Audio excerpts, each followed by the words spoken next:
the snow had fallen all night. By morning, the forest was white. The bakery windows were glowing, and everything outside seemed still. But then, a sound traveled through the trees. A train whistle. Pip heard it first. Mabel stopped eating. Finn looked towards the frosted window. None of them had seen a train in this part of the forest before.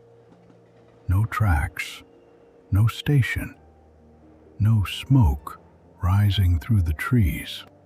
Only the whistle. And this time, it sounded closer. Outside, the snow kept falling. Inside, the three friends looked at one another and knew the same thing. They were going to follow it. Somewhere beyond the bakery, something was waiting in the valley. A hidden station, new friends, and a train journey none of them would ever forget.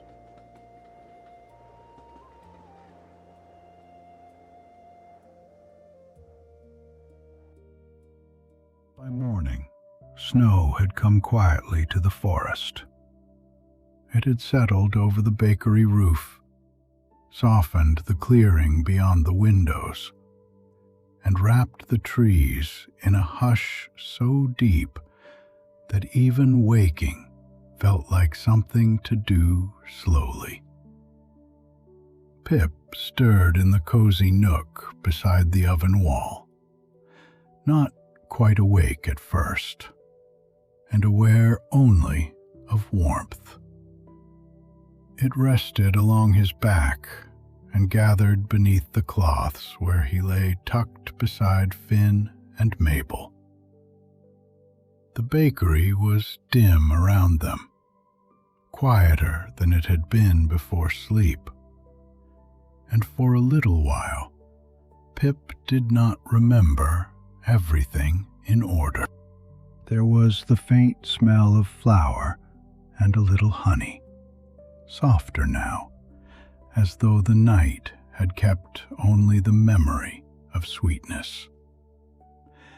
Somewhere beyond the nook, the hearth had settled into a low red glow of coals.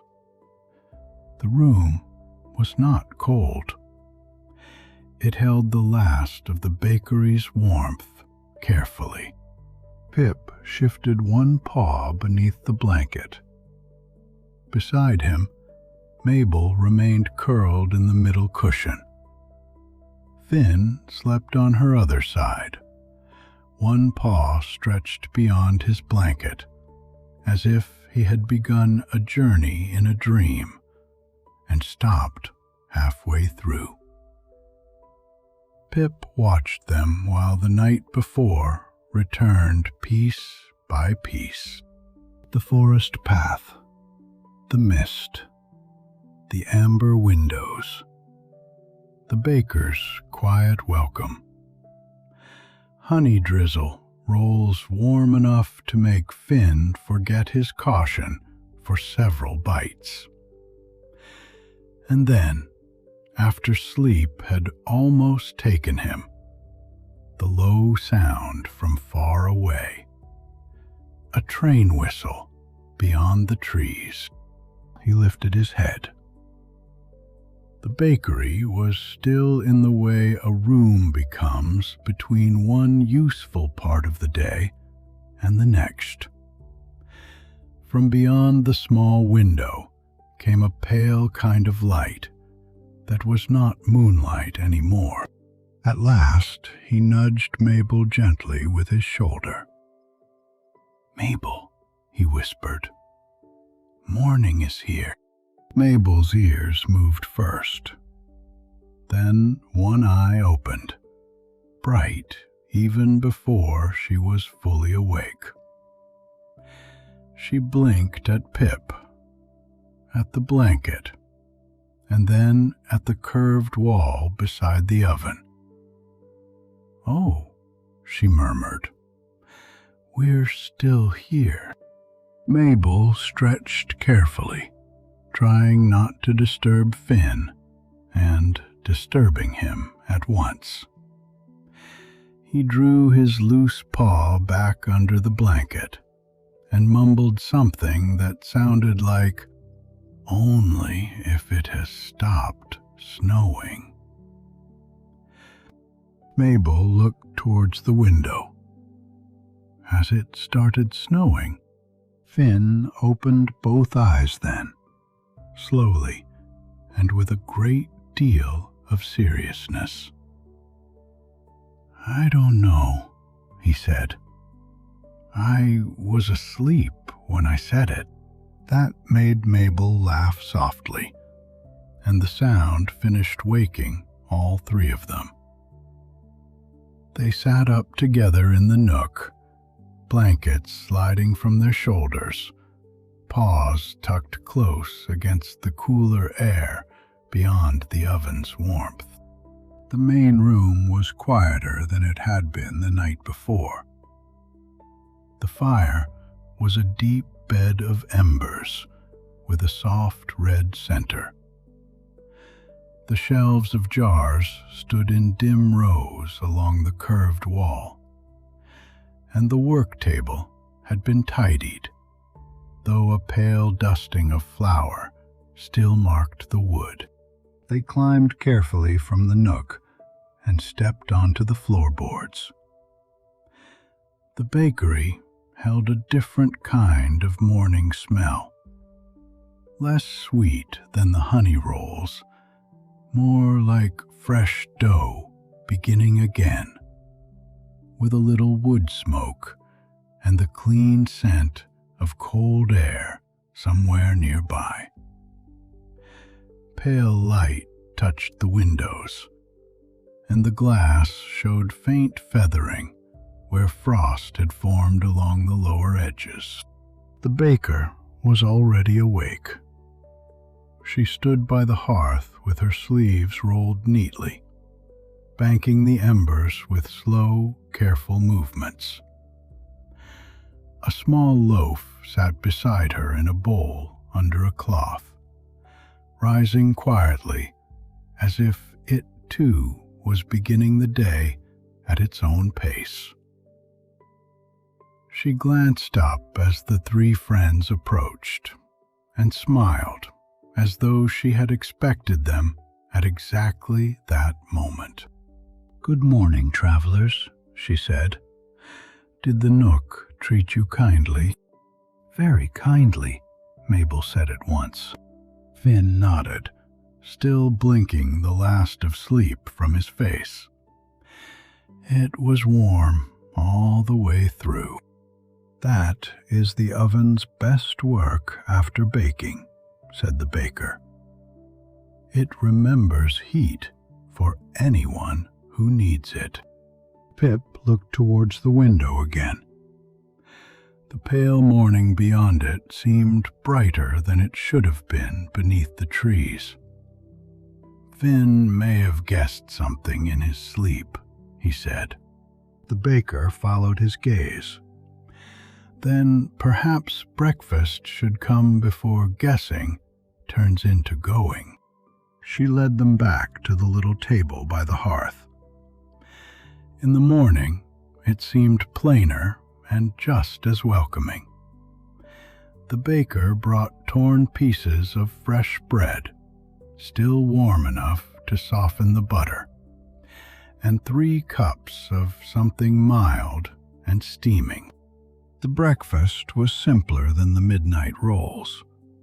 Warm bread, a little butter, and a drink that tasted gently of herbs. It suited the morning. Mabel ate with quiet appreciation. Finn brushed crumbs carefully from the table edge, and Pip found that the bread tasted especially good because he knew the place it had come from. "I think I dreamed about the mushrooms," Finn said after a while. "The ones like steps?" Mabel asked. Finn nodded. Someone had climbed them before morning. I was checking whether they needed a handrail. Mabel lifted her cup. I dreamed we could still smell the rolls from the nook. That may not have been a dream, Pip said. The baker smiled into the steam from her own cup. Some smells stay to keep company until morning. They were nearly finished when the sound came again. It began far beyond the walls, low and clear in the frosty morning air. A train whistle. Not as distant as it had been in the night, and not quite close either, but nearer than memory. It traveled over the trees and through the cold, a long, gentle note that made all three friends grow still. Mabel was first to move. She slipped from her stool and went to the window.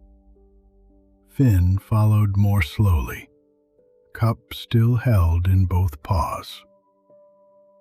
Pip came to stand beside them, already feeling that the sound belonged to something more than a passing moment. Outside, the clearing had changed entirely. Snow was falling properly now, in a steady, quiet drift. It lay over the grass, softened the stones of the path, and gathered on the rounded roof of the bakery.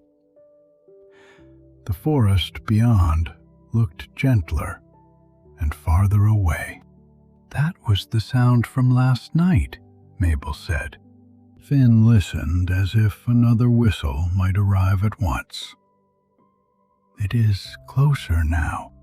The baker came to the window with them, wiping her hands on her apron. She did not seem surprised. If anything, her face held the same small, knowing look Pip remembered from the night before, when the owls had settled outside beneath the moon. That would be the Emberrail, she said. The name settled into the room as warmly as the steam from their cups. Mabel turned at once. A train? A train, said the baker. A quiet line through the valley. It passes Thornmere Hollow on cold nights and snowy mornings, carrying travelers who have somewhere gentle to go. Finn looked through the window at the falling snow. Is Thornmere Hollow far? Far enough to feel like a walk, the baker said. Not so far that the snow can make a great story of it. Pip watched the clearing. Snowflakes passed steadily through the pale air, and somewhere beyond them, though he could not see it, the whistle had left a clear direction in his mind. Could we see it? He asked. The baker looked from Pip to Mabel to Finn. You could, and if you do, you may find friends there who know the line well. Mabel's eyes brightened. Friends like the owls? Perhaps exactly like them, said the baker. And that was all she gave away. There was no rush in their deciding, but the decision gathered quickly. Mabel was already looking for the door. Finn glanced at the window, then at the baker, as if checking whether all sensible parts of the morning had been considered. Pip felt the familiar pull of something worth following. I would like to see it, Mabel said. Finn drew a careful breath. If the path is clear enough. It will be clear enough for slow paws, the baker said. That settled it. They finished breakfast and helped in the small ways the baker allowed. Mabel carried the empty cups to the work table. Finn folded the napkin squarely, and Pip brushed a few crumbs into the crumb bowl by the hearth. Near the front door, the cold was already waiting. The baker took a clean cloth from a shelf and wrapped several pieces of bread inside it, tying the bundle with a length of string before placing it into Mabel's paws. For the way, she said. The best journeys remember to eat before they become too interesting. The baker turned to Finn. The path to Thornmere Hollow slopes down after the fir trees. Take your time on the steeper part. Snow is only troublesome when it is asked to hurry. Finn nodded with visible relief, as if this was exactly the sort of instruction Snow ought to come with. Finally, the baker looked at Pip. She said nothing at first. Then she gave a small nod towards the window, towards the white forest and the valley beyond. Listen when the trees grow quiet, she said. The whistle carries well in snow. They thanked her properly, all at once, and then one by one, which made the baker laugh softly. She opened the door, and winter entered at the edge of the room. Cold air brushed against their fur. Snow drifted past the doorway in steady flakes. Off you go then, said the baker. And if the Emberrail asks how you found it, you may say you followed breakfast and good sense. Mabel smiled. Finn smiled too, a little more cautiously, but no less truly. Pip looked back once at the round room, the shelves, the hearth, and the quiet table, fixing the shape of it in his mind. Then they stepped outside. The snow gave softly beneath their paws. The cold touched their noses and ears, bright enough to make them blink. Mabel lifted one paw and set it down again, delighted by the print it left behind. It remembers us, she said. Finn tested the next step more carefully. It also moves under you. Then we shall move politely back, Pip said. Behind them, the bakery door closed with a soft wooden sound. Warmth remained for one last moment on their backs, then became memory. The clearing, which had glowed amber in the night, now shone pale beneath snow. Pip stood still and listened. The falling snow had made the forest hushed in a new way. Not like the misty quiet of the night before, but thicker, softer, as though the world had been wrapped in cloth. Far away, beyond the trees and down towards the valley, the whistle sounded once more. This time, all three heard the direction of it. Mabel tucked the bread bundle more securely in her paws. Finn glanced once back at the round bakery, then forward again. Pip took the first careful step towards the trees, and the others followed, leaving 3 small lines of paw prints in the fresh snow as they began their walk towards Thornmere Hollow. belonged to the engine itself or to someone who knew exactly when a valley needed waking. "Do trains wait for people?" Finn asked. "Some might," Mabel said, "if they are polite trains." "The Emberrail sounded polite," Pip said. That seemed reasonable to all of them. The path curved round a stand of firs, and the forest began to thin.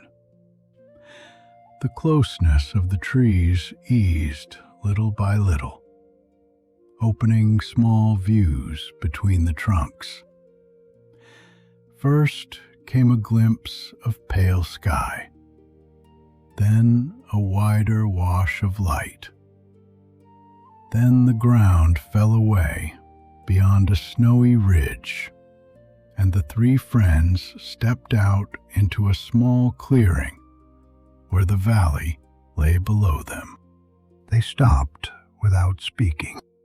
Thornmere Hollow spread beneath them, wide and quiet under snow.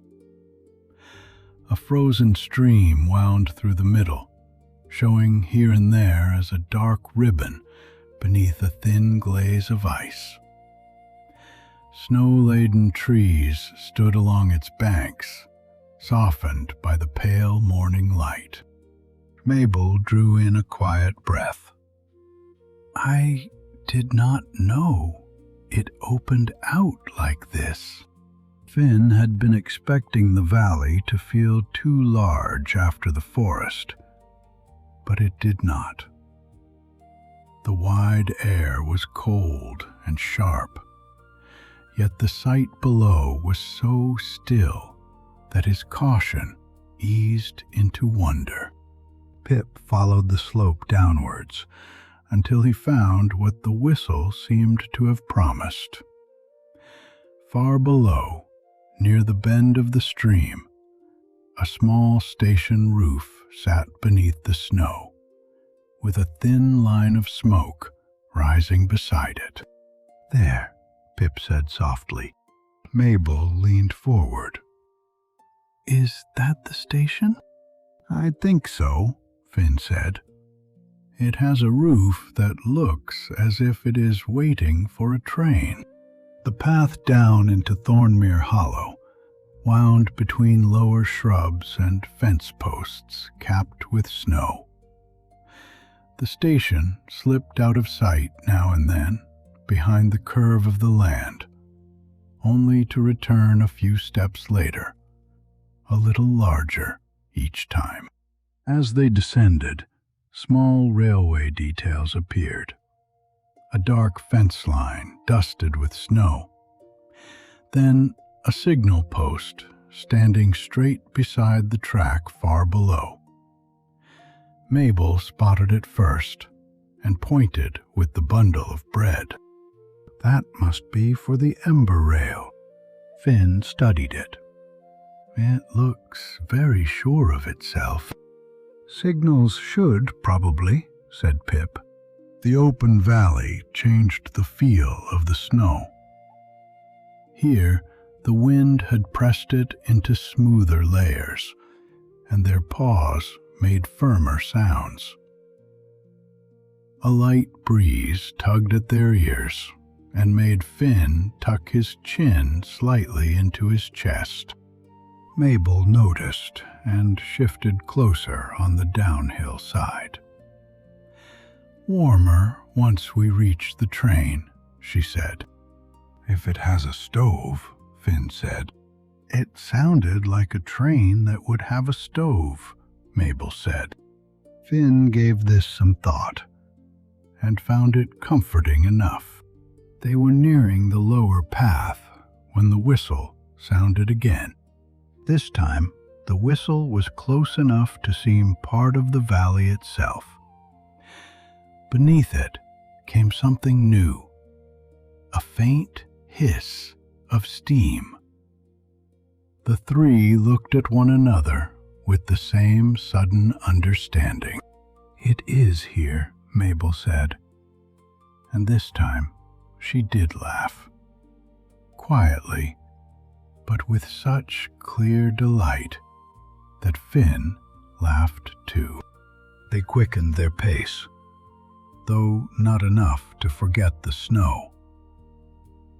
Pip led the final stretch along the packed path, Mabel close behind him with the bread bundle held safely, and Finn following with more eagerness than caution now.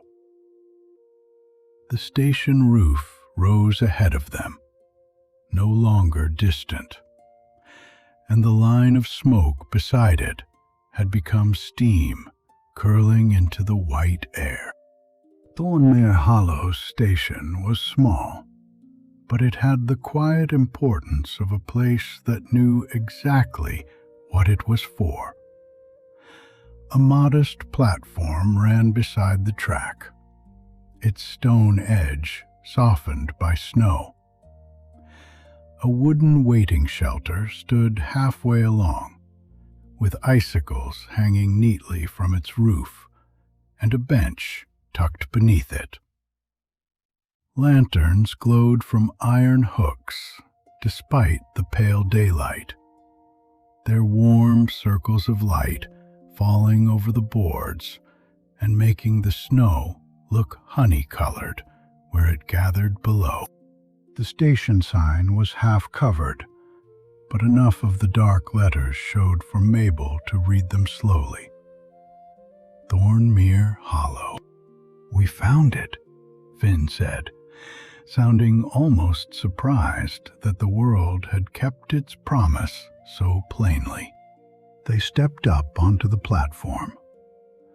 The snow sounded different there, crisp over stone rather than soft over earth.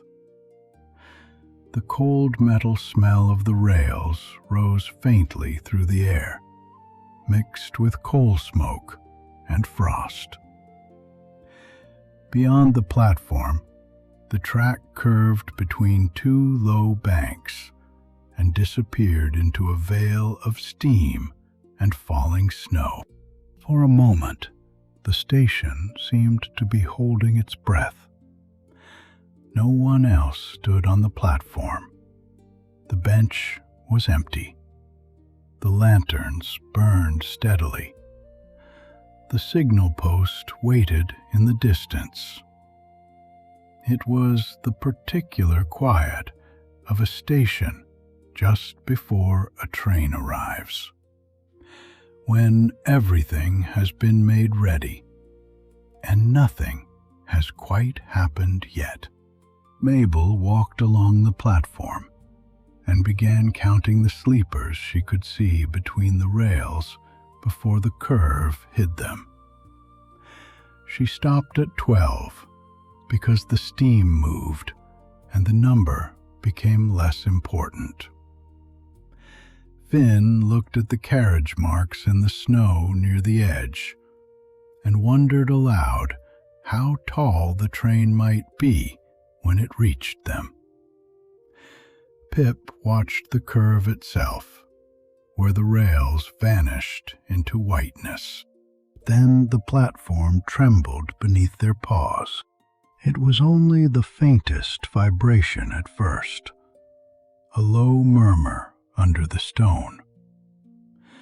The whistle sounded once more, now close enough that the air seemed to ring gently after it. Steam thickened beyond the curve. A warm glow appeared within it, small at first, then larger and steadier. The Emberrail came into view. Its engine rounded the bend with a slow, powerful grace, black and deep red beneath its dusting of snow. Lanterns shone at the front like warm eyes against the white valley. Steam billowed up from its sides, pale and soft in the cold morning, and the rich smell of coal smoke rolled gently over the platform. The sound of the wheels grew from a distant rumble into a steady, rhythmic clack that seemed to gather the whole valley around it. Mabel stood very still, eyes wide. Finn took half a step back, not from fear exactly, but from the size of it. And Pip moved close enough that their shoulders touched. The train was bigger than their guesses, and warmer than the snowy morning had prepared them for. Heat radiated from the engine in slow waves, reaching them even before it stopped. Carriages followed behind, each with small glowing windows and roofs edged in white. Their paint was dark and polished beneath the frost, and the brass handles caught the lantern light as they passed. The Emberrail did not rush into the station. It arrived as the baker moved around her kitchen, steadily, carefully, with the sense that every part of it knew what to do. The wheels slowed, the rhythm stretched. Steam sighed along the platform and curled around their paws, warm for an instant before the cold took it.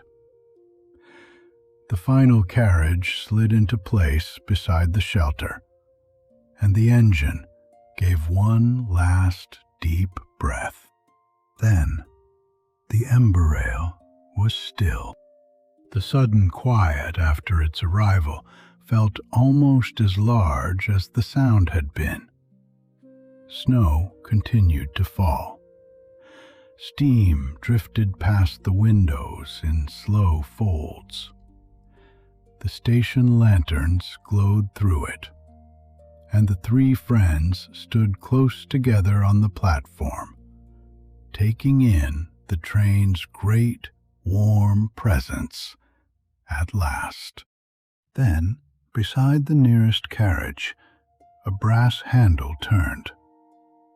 The door opened with a soft creak, and warm light spilled out onto the snowy platform. For a heartbeat, none of the three friends moved. The open carriage door framed a small square of warmth, amber against the snow-bright morning, and the light reached across the platform as if the train itself had stretched out a hand. From inside came the smell of warmed wood, wool blankets, and a faint trace of coal smoke carried gently through the carriage. Then an owl stepped down onto the platform. She was neat and watchful, with a dark guard's coat buttoned securely against the cold, and a small cap set straight between her ears. Frost dusted the shoulders of her coat and the edge of one wing, but she seemed entirely comfortable in the snow. In one claw, she carried a narrow ticket book, and in the other, a little pocket watch, which she checked out of habit before closing it with a soft click. Her eyes moved over the platform, taking in the lanterns, the snow, the three small travelers standing close together, and the steam drifting round their paws. She did not look surprised to see them. If anything, her expression held the calm satisfaction of someone finding that a journey had kept its appointment. "Good morning," she said. "3 passengers from the bakery, unless I have mistaken the snow." Mabel, who had been first to the cottage door and first to the station sign, found her voice first now as well. "Good morning. I'm Mabel. This is Pip, and this is Finn." Finn gave a small nod, then added, because it seemed important, "We followed the whistle carefully, and we came from the baker's clearing," Pip said. "She said the whistle carries well in snow." The owl smiled. "She would know. I am Harlow, guard of the Emberrail. I keep an eye on doors, passengers, blankets, timings, lost gloves, found scarves, and most things that need noticing between one station and the next." "That sounds like a great many things," Finn said. "It is," Harlow replied, tucking the ticket book beneath one wing. "But not all at once, if the train is running properly." Her manner was practical without being brisk, warm without fussing. She glanced along the platform towards the engine, then back to them. "Come and meet the others before we board you properly. We have a few minutes yet, and Fletcher prefers his passengers to know who is carrying them through the valley." They followed Harlow along the platform. The train stood beside them, breathing softly, its wheels still, its carriages warm-lit and patient. The engine waited further ahead, larger with every step, steam lifting from its sides in slow, pale folds. Snow settled on the roof and melted near the hot metal, slipping down in tiny, shining threads. Near the front carriages, another owl stood beside a narrow shelf that folded out from the train wall. A small chart lay open there, weighed down at one corner by a brass lamp, and at the other by a smooth, dark stone. She was not looking at the chart when the friends arrived. She was looking at the sky beyond the station roof, where the clouds had thinned enough to show a pale, cold brightness behind them. "Snowlight from the east," she said quietly, almost to herself. Soft fall for another hour, then clearer air over the bridge. Harlow waited until she had finished, as if this was simply how one greeted Wren. Then she said, "We have our bakery passengers." The owl turned. Her feathers were pale brown and gray, softly marked, and her gaze was steady in a way that made Pip feel she had noticed the shape of their journey before any of them had explained it. She folded the chart neatly with one careful movement. "Then the whistle found the right ears," she said. "I'm Wren. I read the route ahead." Mabel looked from the chart to the snowy valley. "You read the tracks?" "The tracks, the weather, the hills, the way smoke bends, the way frost gathers on signal arms," Wren said. "All of them say a little. My work is to listen before the train asks a question." Finn considered this carefully. "That sounds useful." "It keeps things gentle," Wren replied. Wren glanced beyond them towards the engine. "Fletcher is ready when the line clears. Gideon is keeping the fire cheerful. You should meet them before Harlow counts you aboard." The engine cab sat high beside the platform, warm light glowing through its small windows. Dials and levers showed inside, some polished bright from frequent use, others dark and sturdy. A lamp hung near the entrance, and beneath it a large owl leaned out, with one wing resting easily on the frame. Fletcher had the settled look of someone who knew the weight and rhythm of the whole train. His cap was plain, his scarf tucked close, and his eyes were calm above the glow rising from the cab. Steam breathed somewhere below him, and the engine gave a small, patient hiss, as if agreeing to wait while introductions were made. "So these are the three from Hollowmere's Edge," Fletcher said. His voice was deep but soft, carrying easily over the platform without needing to be raised. "Welcome to the Emberrail." Mabel looked up at the cab, then at the tall side of the engine. "Do you drive all of this?"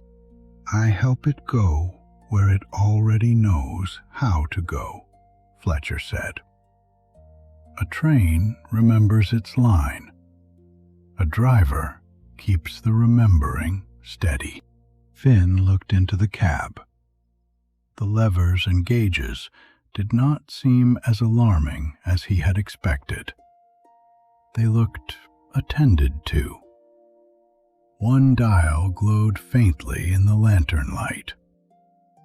A brass handle gleamed beside a row of smaller knobs. Everything was warm and orderly, and Fletcher sat among it as naturally as the baker had stood at her work table. "There is always room for a few more passengers on a snowy morning," Fletcher added, "especially when the baker sends them." "Everyone who passes Thornmere Hollow in the cold knows the baker sooner or later," said Fletcher, "and most of us are better for it." Before Pip could answer, a brighter orange glow flared briefly below the cab, and a cheerful voice called from within the engine. "If you are meeting passengers, Fletcher, tell them the fire is behaving beautifully."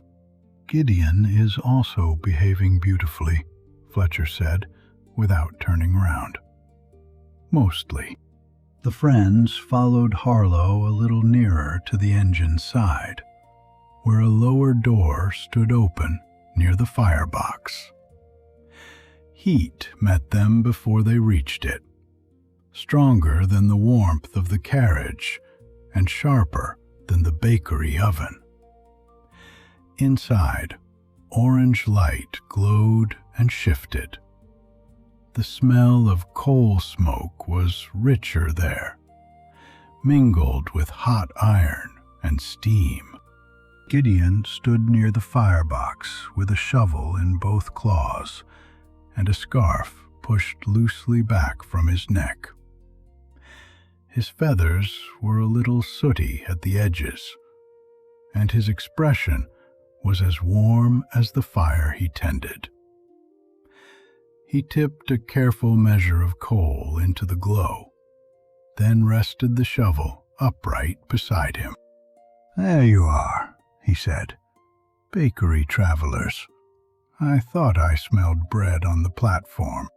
Mabel looked down at the bundle in her paws. "The baker gave us some for the way." "Sensible of her," Gideon said. "A journey sits better when nobody is wondering too loudly about lunch."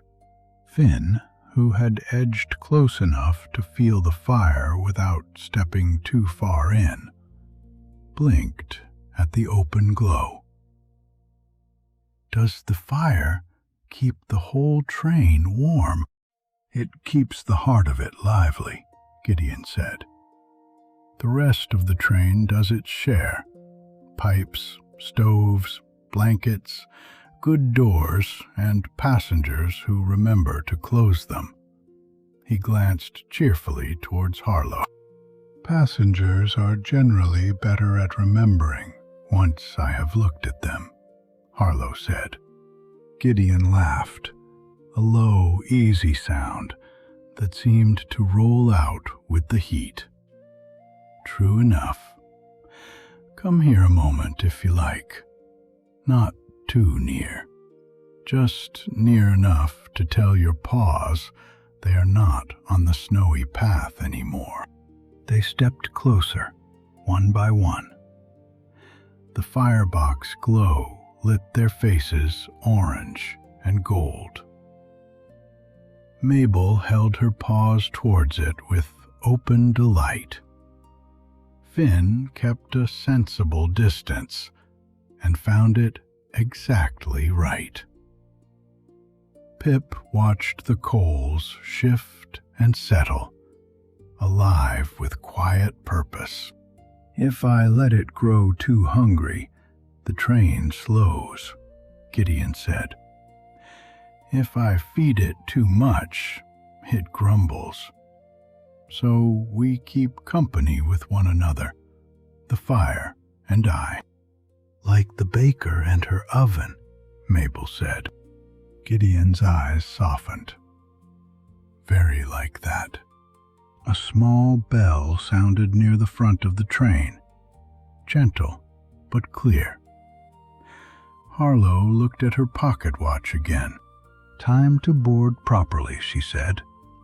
"We have just enough minutes for steps, seats, blankets, and one last look at the platform before departure."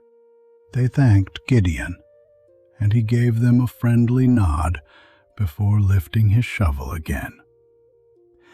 Fletcher raised one wing from the cab as they passed, steady and unhurried.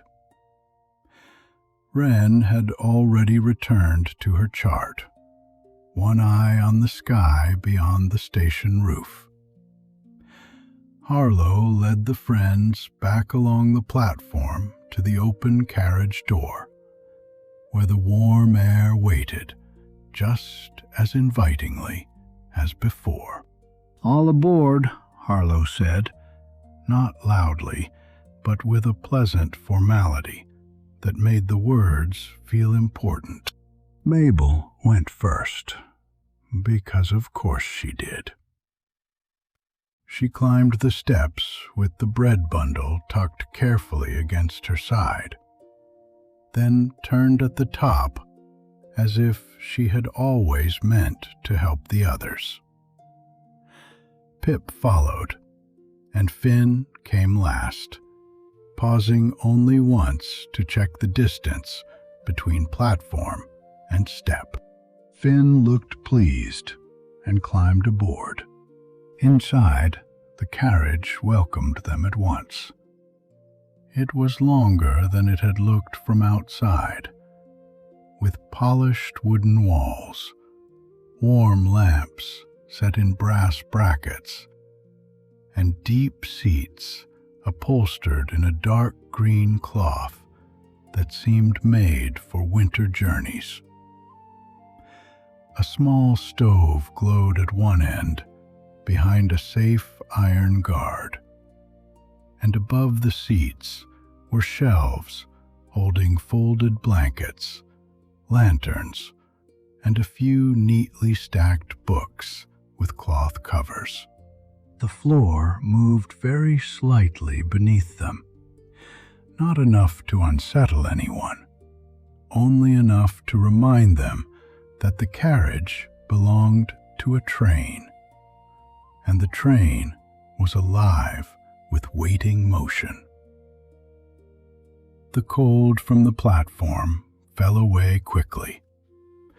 The air smelled of cedar, wool, warm metal, and the faint thread of coal smoke that had followed them in.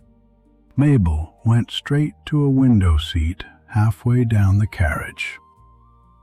From there, she could see the platform lanterns, the shelter with its icicles, and a slice of the engine beyond the curve of the glass. "Here," she said, "we can watch everything." Finn sat beside her and immediately noticed the folded blanket on the seat. "It has blankets," he said, as if confirming an important rumor. "A polite train," Pip said. They settled together by the window. Mabel placed the bread bundle safely on the seat between them and the wall. Finn unfolded the blanket with care, spreading it over all three of their knees. Pip sat at the outer edge, content to watch the last of the platform activity through the warm glass. Outside, Harlow stepped down to the platform once more, checked the door beside them, and then looked along the train with a practiced eye. Wren stood near the front, chart tucked away now, her face turned towards the line ahead. A low orange glow from the firebox flickered once beneath the engine, where Gideon was at work. And high in the cab, Fletcher lifted one wing to the signal.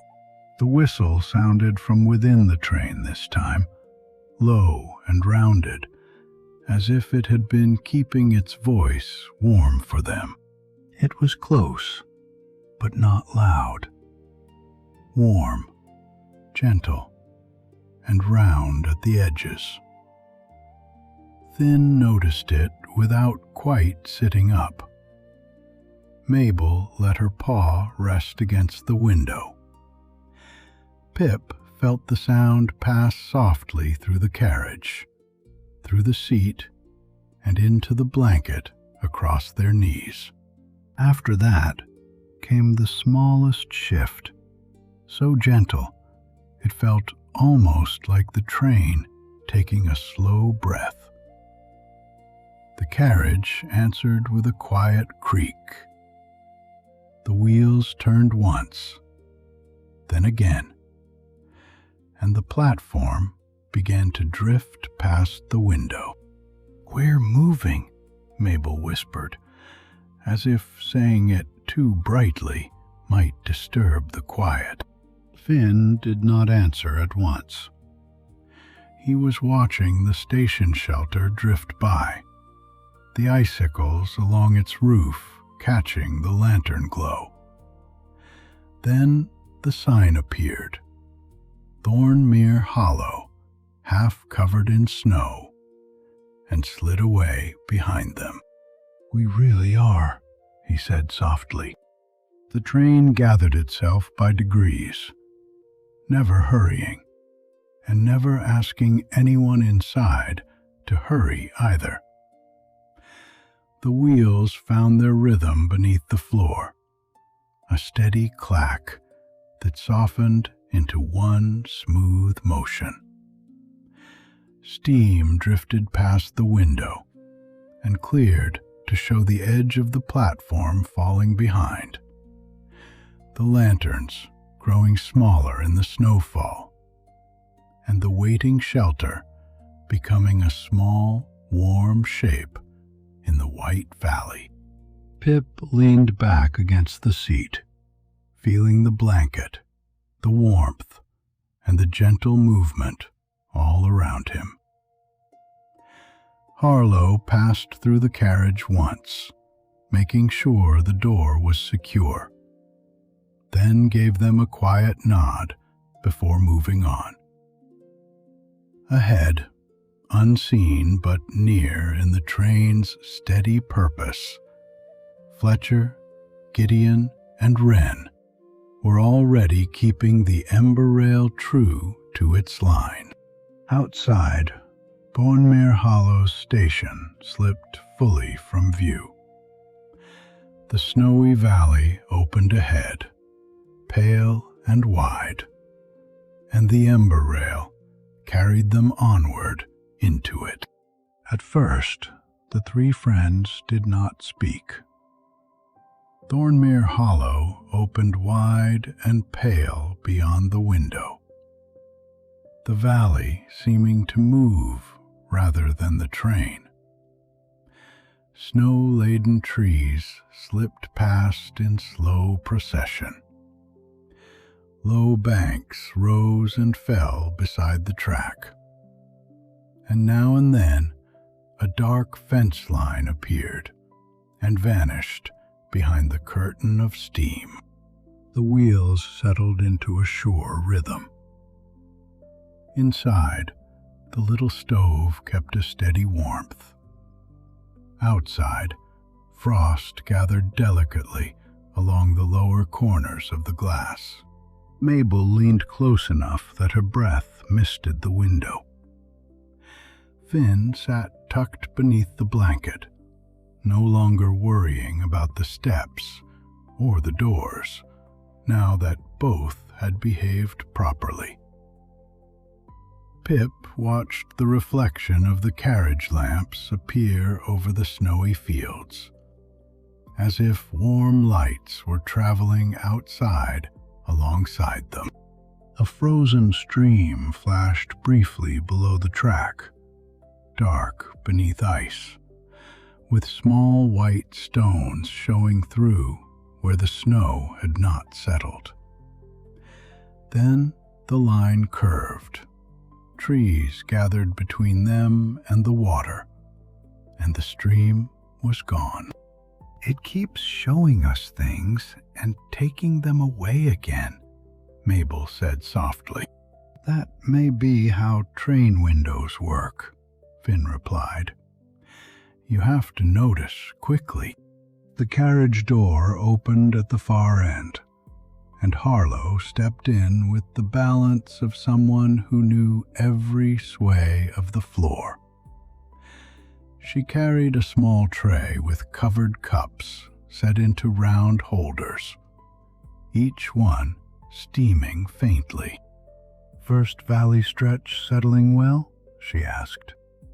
"Very well," Mabel said. "The window keeps changing." "A good window should," Harlow said. "Would you like something warm while it does? Tea or milk with a little nutmeg?" Finn looked at the tray with immediate interest. "Does the milk spill when the train moves?"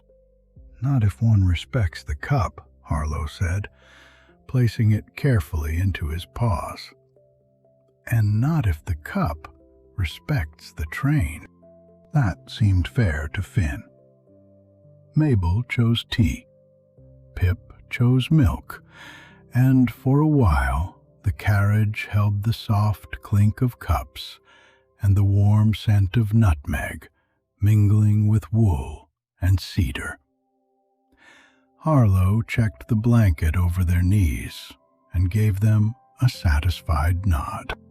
"If you need anything, I will be along the carriage," she said. "If you do not need anything, I will be along the carriage all the same." The valley widened again, and a small village appeared beyond a curve. Snow-covered rooftops, warm-lit windows, and smoke drifting from hidden chimneys. For a few breaths, another quiet morning passed beside them. Mabel pressed nearer to the glass. "Who do you think lives there?" Finn looked at one small house with a lamp burning in an upstairs window. "Someone who has just woken up and is trying to decide whether the floor will be cold." "Someone with toast," Mabel said. "And a rug," Finn added, warming to the thought. "A big one." Pip watched the village slide past, enjoying the briefness of it. Then the last rooftop disappeared behind snowy birches, and the village became a memory, almost as soon as it had arrived. The carriage door opened again some time later, and Wren stepped inside. She paused by one window to examine the frost gathered in its corner, then glanced through the glass towards the slope beyond the track. "The snow is thinning," she said when she reached them. "Not stopping, but loosening. We should have a clear crossing at Thornmere Bridge." Mabel's eyes brightened. "A bridge?" "A high one," Wren said. "It crosses the ravine where the stream drops under the old stone. The view is wide there, if the clouds lift enough." Finn lowered his cup slightly. "How high is high?" Wren considered this with care. "High enough to show the shape of the valley, not high enough to trouble a train that knows the bridge." Finn nodded slowly. That was another answer he could use. Wren smiled with her eyes, then looked past them to the window. "You can read weather in the window frost as well?" Pip asked. "A little," Wren said. "Frost tells you where the cold is pressing. Smoke tells you how the air is moving. Snow on branches tells you how long the wind has been quiet. None of it tells the whole route, but together it gives good advice." She touched the back of the seat lightly in farewell. "Watch to the left after the next bend." Then she moved towards the front of the train, leaving them with a new kind of anticipation. Mabel shifted close to the left-hand window. Finn tucked his cup safely into the holder, and Pip leaned forward too, watching the bend approach. The track curved between snow-dusted pines. For a few seconds, all they could see were branches passing close to the glass, dark green beneath white. Then the trees fell away, and the bridge opened beneath them. Thornmere Bridge carried the Emberrail across a ravine filled with snow and shadow. Far below, the frozen stream reappeared between steep banks. Snow lay along ledges and in the hollows of rocks, making the ravine look carved from white and blue. The sound of the wheels changed as they crossed. The usual clack became a hollow, ringing pattern that ran beneath the carriage and echoed out into the open air. Finn's paws closed lightly on the edge of the seat. Mabel noticed and leaned her shoulder against his. "It knows the bridge," she said. "Wren said so," Finn replied, and his grip loosened. Pip looked out over the wide, white fall of the valley. From up here, he could see the stream winding away, the village now only a small gathering of roofs, and the forest at Hollowmere's edge softened into a dark line beneath snow. The bridge passed without any fuss. The wheels found their ordinary rhythm again as the track returned to solid ground. And Finn let out a breath he seemed not to have noticed holding. "I liked it," he said, sounding a little surprised. "I knew you would after it was finished," Mabel said. Beyond the bridge, the snow thickened again until the valley softened into a white blur. Trees became shapes rather than trunks, and the nearest fence posts appeared suddenly before vanishing into the morning. Inside the carriage, the lamps seemed warmer for it. Their glow settled on the green seats, the polished wood, and the blanket across the friend's knees. Mabel began spotting shapes in the snow as it swept past. "That one was a rabbit," she said. "That one was just snow," Finn said. "Snow can be a rabbit if it moves quickly enough." Finn thought about that. Then that one was a very brief teapot. Pip saw neither rabbit nor teapot, but he enjoyed the way Mabel and Finn looked for both. The flurry made the world outside smaller, while the carriage seemed warmer around them. By the time the snow began to loosen, Gideon appeared at the carriage door with a dark smudge still near one shoulder, and the warm smell of coal smoke following him. "How are the bakery travelers faring?" he asked. "Still convinced the Emberrail is polite?" "Very polite," Finn said. "It crossed a high bridge without making a fuss." Gideon nodded, as if this was one of the train's better manners. Thornmere Bridge does enjoy a calm crossing. Once, in a hard frost, a fox passenger brought a harmonica and played all the way over it. The echo came back so clear he thought another fox was answering from under the bridge. Mabel laughed. Was there? "Only his own tune behaving strangely," Gideon said. But he bowed to it anyway, which was courteous. He did not linger long.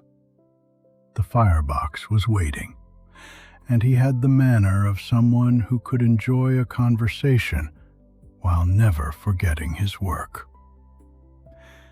Before he left, he glanced at their cups and the blanket.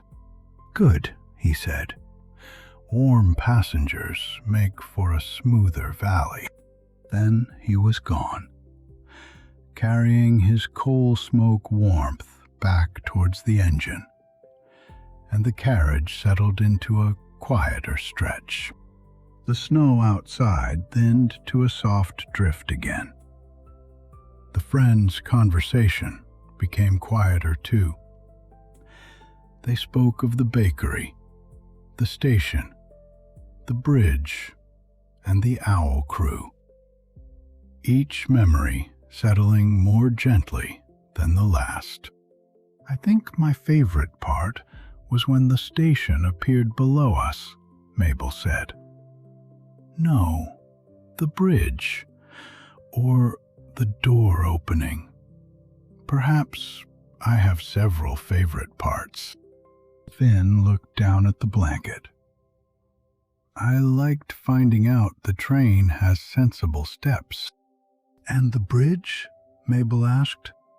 "Afterwards," Finn said.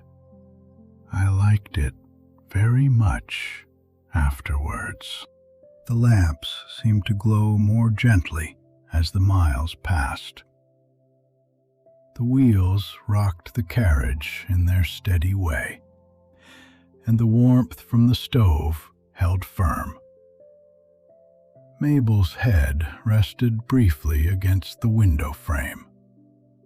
Finn's eyes closed, opened, and closed again. Pip felt the pleasant heaviness of the journey settling over his own shoulders. Then Fletcher's voice carried faintly through the carriage from somewhere ahead, softened by the length of the train and the rhythm of the wheels. "Travelers of the Emberrail," he said, calm as ever, "we shall be easing down shortly for a quiet rest in the valley. Snowy nights are best crossed with patience." The friends looked at one another, warmed by the announcement rather than stirred from their drowsiness.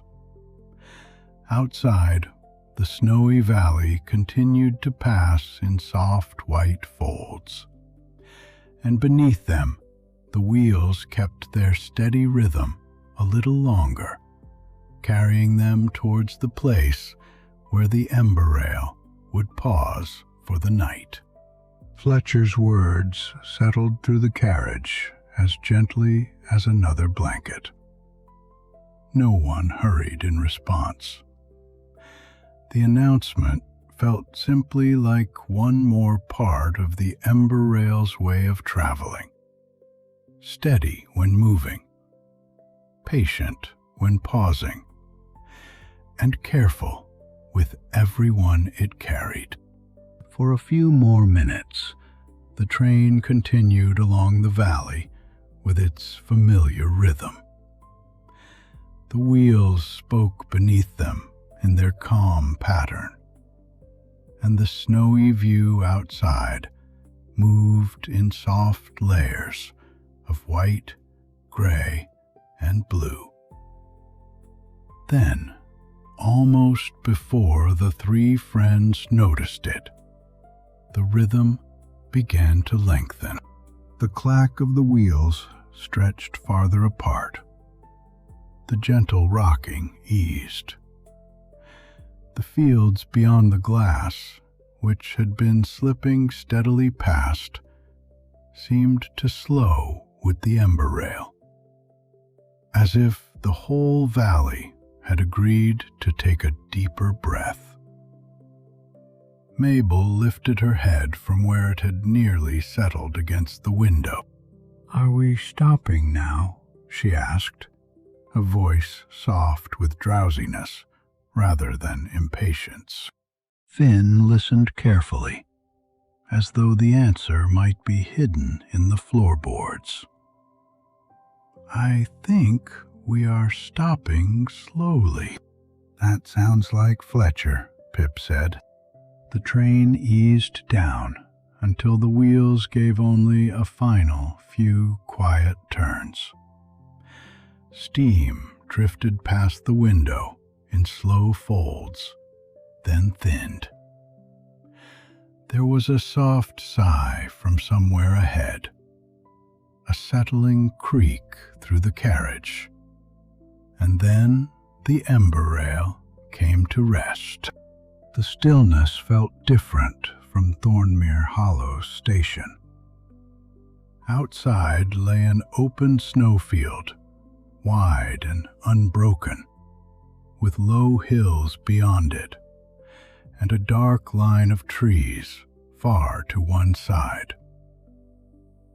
Moonlight silvered the surface of the snow, so that it seemed to glow from within. For a moment, Pip, Finn, and Mabel only looked. The train made small resting sounds around them. A faint tick from warm metal, the stove's low hum, the gentle creak of wood after movement. Beyond the glass, the valley was completely still. "It looks as if no one has ever walked there," Mabel whispered. Finn considered the snowfield. Or, if they did, the snow kept their secret. Mabel smiled and leaned closer to the window. Tiny points of frost had gathered along the lower edge, catching the lamplight from inside and the moonlight from outside. The door at the end of the carriage opened, and Harlow came through with folded blankets over one wing. She looked from the stove to the lamps, from the windows to the three friends tucked together in their seat. "Evening check," she said quietly, "though the valley has made evening arrive in its own time today. Are you warm enough?" "I think so," Finn said, then looked at the blankets in a way that suggested thinking so did not mean refusing one. Harlow saw this at once. A spare blanket is never offended by being useful. She shook one out with a soft ripple and laid it over the first, tucking the edge neatly around Finn's side before smoothing it across Mabel and Pip as well. The added weight settled warmly over their knees. "Better?" Harlow asked. Finn nodded. "Very much better." Harlow looked through the window at the broad white field. "This is one of Fletcher's resting places. The Emberrail pauses here when the snow asks for patience. It gives the engine a quiet breath and the passengers a chance to notice where they are." "It feels very far from everything," Mabel said. "It is not as far as it feels," Harlow replied. "That is one of snow's little tricks. It makes near things gentle and far things quiet." She checked that the window latch was closed, straightened the cup holders, though they were already straight, and gave them the same satisfied nod she had given earlier. "I'll be near if you need me. If you do not, I shall still be near." After Harlow moved on, the three friends returned to the window. The snowfield held them in silence. Moonlight sparkled across its surface, and beyond the field, the trees stood in a dark, uneven row. Then Mabel lifted one paw and pointed. There, a small figure appeared outside, dark against the pale snow. Wren walked a short distance from the train, leaving neat marks behind her, her face turned upward towards the clear stars. She stood still for a long moment, reading something none of the three could see, then turned her head towards the line ahead. The quiet around her made the train seem even warmer by contrast. "She always seems to know exactly where she is," Mabel said. "Maybe she knows where the sky is too," Pip said. Finn watched Wren with quiet admiration. "I would need a signpost, and probably a second signpost to confirm the first one." As if she had felt them watching, Wren looked back towards the carriage and lifted one wing in a small wave. Mabel waved back at once. Pip followed, and Finn raised his paw from beneath the blanket just enough to be polite. Wren returned to her work, moving along the side of the train until she slipped beyond the edge of their window. A few moments later, a faint light passed near the front. Perhaps her lamp, perhaps a reflection from the engine. Then the snowfield was still again. The three friends settled back into the cushions. The train did not rock now, but there remained a slight memory of motion in the carriage. The stove hummed low. The lamps glowed softly. The blankets held the warmth around them. "What has been your favorite part now?" Pip asked. Mabel looked out at the snowfield, as if the answer might be lying somewhere under the moonlight.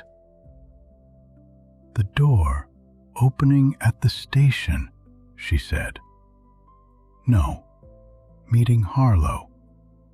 No, when the train started moving. I think I still have several favorite parts." "You are collecting them," Finn said. "Yes," said Mabel. "That sounds right." Finn thought for a while before answering. "I liked when Wren said the bridge was not high enough to trouble a train that knows it.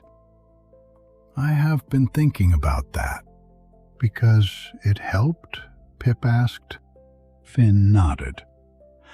"Because it did not tell me the bridge was small. It told me the train was ready." Mabel leaned her head lightly against his shoulder. "You were ready too." Pip looked towards the dark window where Wren had vanished from view. "I liked finding out the whistle belonged to people who knew what they were doing." "Owls," Mabel corrected softly. "Owls who knew what they were doing," Pip said. The conversation faded into a comfortable quiet after that. The day had given them enough.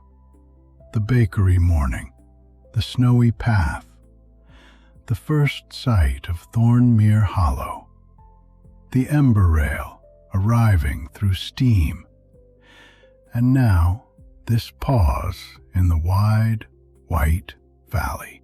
Finn's eyes drifted shut first. He opened them once, as though he had meant to remain properly awake, then gave up the effort with great dignity. Mabel yawned and leaned more fully against him. Pip watched them both, feeling the same heaviness arrive in himself. The lamp above them seemed to glow lower, though perhaps that was only his eyes beginning to soften. Outside, the snowfield remained pale and still. Inside, the carriage held the stove's low hum and the faint breathing of his friends beneath the blankets. Then, from somewhere ahead, came a gentle note from the whistle, shorter and quieter than before. It did not startle them. It was more like a reminder, spoken softly through the train. Fletcher's voice followed, calm and distant. "We shall be moving on for the final stretch shortly. Keep comfortable, travelers." Finn made a small sound that might have meant he had heard, and might have meant the blanket had become perfect. Mabel did not lift her head, but her ears moved once. Pip looked out one last time at the moonlit snowfield, then back into the warm carriage as the Emberrail prepared to carry them onward through the night. The first jolt was hardly a jolt at all. The carriage gave a gentle creak, the floor stirred beneath their paws, and the wheels began to turn again, slowly at first, then with a familiar, patient rhythm. The snowfield outside began to slide away from them. Finn barely opened his eyes. Mabel shifted only enough to tuck her paws deeper beneath the blanket. Pip noticed the train moving, but the wonder of it had changed. The wheels no longer seemed to announce a journey. They seemed to make a place for rest. The carriage door opened softly, and Harlow returned. She stepped into the lamplight and looked over the three of them with her usual careful attention. For this part of the journey, she seemed to need only her eyes and her quiet good sense. "I thought I might find you nearly asleep," she said. "Only nearly," Mabel murmured, though her eyes were closed when she said it. Harlow smiled. "Nearly is a useful place to begin. There is a small sleeping nook at the end of the carriage, kept for travelers who have followed whistles, crossed bridges, and collected several favorite parts before nightfall." Finn opened one eye. "Is it far?" "3 carriage lamps and a curtain," Harlow said. "A manageable distance." That was the sort of measurement Finn could accept. Harlow helped him first, steadying him with one wing as he stood. Mabel followed with a soft yawn. Pip picked up the bread bundle and tucked it safely under one arm. The walk to the end of the carriage felt hazy and warm. Lamps glowed above them in gentle intervals. Outside the windows, the valley had become shapes of snow and darkness, passing softly in the night. At the end of the carriage, Harlow drew aside a thick curtain of dark blue cloth. Behind it was the sleeping nook. It was small, but carefully made. Cushions lined the low space from end to end, and blankets were folded in a neat stack at one side. A shaded lamp glowed low on a narrow shelf, softened by the curtain. The nook reminded Pip of the bakery, but only in the way one kindness can remind you of another. The bakery nook had been still and oven-warm. This one was wrapped in wool and lamplight. With the valley moving beyond its walls and the steady wheels beneath it, Harlow placed the blankets across the cushions and smoothed each one with practical care. "There," she said. "Warm enough to settle, loose enough to breathe, and close enough to the stove that the cold cannot think of anything clever." "Cold can think?" Finn asked, already lowering himself onto the cushions. "Only in drafts," Harlow said, "and I checked those earlier." That pleased Finn greatly. He curled into the left side of the nook with the blanket around his shoulders. Mabel settled beside him in the middle, turning once before dropping into place. Pip took the outer edge, near the curtain. Harlow tucked the blanket lightly over them, not too tightly, and placed the bread bundle on the little shelf where it would not fall. She lowered the lamp another careful fraction, until the nook glowed rather than shone. "Good night, travelers," she said. "The Emberrail will mind the line. You may mind the sleeping." "That sounds fair," Pip said. Harlow drew the curtain partly closed, leaving a narrow opening through which the carriage lamps showed in a soft blur. Her footsteps moved away with the steady balance of a guard making one more quiet round. Mabel was the first to give in to sleep. Her paw rested loosely on a fold of blanket, and her face softened into peaceful stillness as the wheels turned beneath them. Finn lasted a little longer. He blinked at the curtain opening, at the dim carriage lamp beyond it, and then at the blanket tucked safely under his chin. "I think," he murmured, "this train knows where sleep is." "I think it does," Pip whispered. Finn accepted this as sufficient proof. His eyes closed, opened once, then closed again. His breathing fell gradually into the rhythm beneath them. He had checked enough. The train was steady. His friends were near. Harlow had inspected the drafts. That was plenty. Pip lay awake a little longer, as he often did at the edge of rest. He listened to Mabel's soft breathing, then Finn's slower one beside it. Beyond the curtain, the carriage lamp made a low, golden shape.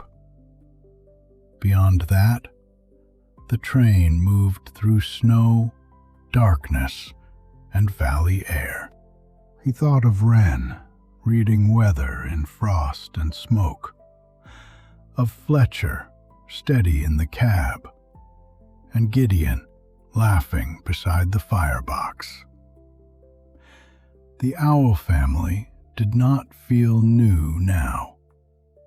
They felt like part of the route itself, each one holding a different piece of the journey with care. The wheels continued beneath him. Their rhythm was softer here in the nook, filtered through wood, cushions, and blankets. It reminded him, faintly, of the baker's hands folding dough the night before. Different sounds, different work, but the same patient care. Pip's eyes grew heavier. The curtain shifted slightly with the motion of the train. The lamp beyond blurred at the edges. The warmth of his friends, the softness of the cushions, the low hum of the engine far ahead, and the steady wheels beneath him, all folded together until there was no need to keep them separate. At last, Pip let his eyes close. Beyond the curtain, the Emberrail carried on through the snowy valley. Fletcher kept the controls steady. Gideon tended the fire with quiet care. Harlow moved softly through the carriage, and Wren watched the pale line of stars ahead. In the little sleeping nook, Pip, Finn, and Mabel rested side by side, safe and warm, while the train's gentle rhythm carried them onward into the night. And all around them, the snow fell softly, as if the whole valley were wishing them good night.